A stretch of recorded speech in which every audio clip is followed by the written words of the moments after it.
Hi there, this is Mrs. Piper, moving on to step 5. Step 5 in drawing the human face. If you check your blend assignment, you will notice that we've marked step 1, step 2, step 3, and 4, and now we're to 5. Step 5 says, drop guidelines down from the inside of each eye. This marks the width of your nose. So we want you to go ahead and draw the nose and the eyebrows. Please note, the bridge of the nose leads to the eyebrow and not the eye. So let's go ahead and do that.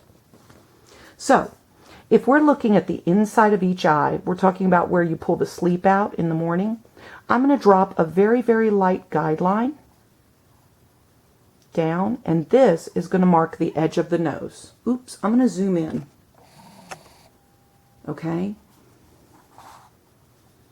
I've dropped a guideline down very lightly to mark the edge of the nose. I've dropped a guideline down from the inside of this eye, and that too is going to mark the edge of the nose. Now, you don't want to leave your nose square, and you don't want to stop the nose at the eye. If you ever touch the bridge of your nose, if you run your finger along the bridge, you will notice that it goes in between your eyes and it leads up to the eyebrow. So let's take a moment and go ahead and draw the nose and the eyebrows. So when I'm drawing my nose, the first thing I want to do is I'm going to lighten this square line because I don't want people to think that your nose should be boxy. I draw a comma or parentheses. And those parentheses are going to come in on both sides. And I'm going to lighten my guideline. It's always a good idea to lighten your guidelines when you're getting ready to draw because you don't want them to show underneath everything. Now, in the middle of your nose, there's a divot.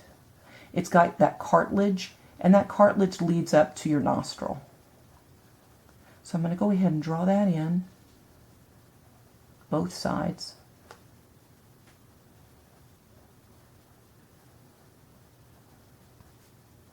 Okay, and then the bridge of the nose, this is what I was talking about. There is no line for your nose. It's just cartilage, right? So you don't really see an outline for your nose, but you will see a shadow.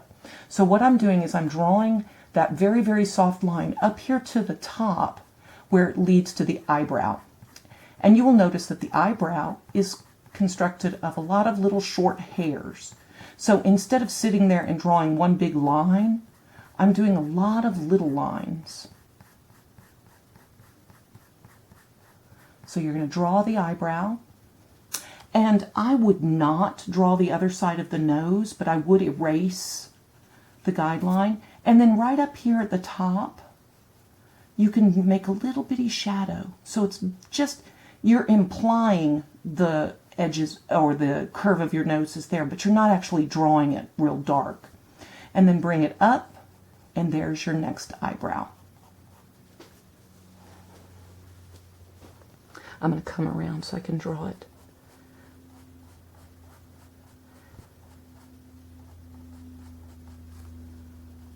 Again, your eyebrow is a lot of little lines,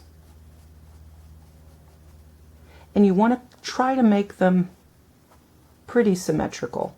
My eyebrows are not symmetrical, so it doesn't really matter if they're not perfect, but you get the idea. Now, if you were making an angry person, you might want to move the eyebrows in so that they scrunch down towards the center and then raise them up on the outside. But I'm just having a plain face, so I'm going to go ahead and make this eyebrow a little bit thicker over here at the end. Okay, and there is my nose and eyebrow. Okay, I'm going to stop here, give you a chance to draw your nose. Remember, you're dropping guidelines from the inside of each of the eyes to mark the width of your nose, and then the bridge of your nose is leading to the eyebrow. Okay, thank you very much for watching, and I'll see you in the next step. Let's zoom out. And I'll talk to you soon. Thank you.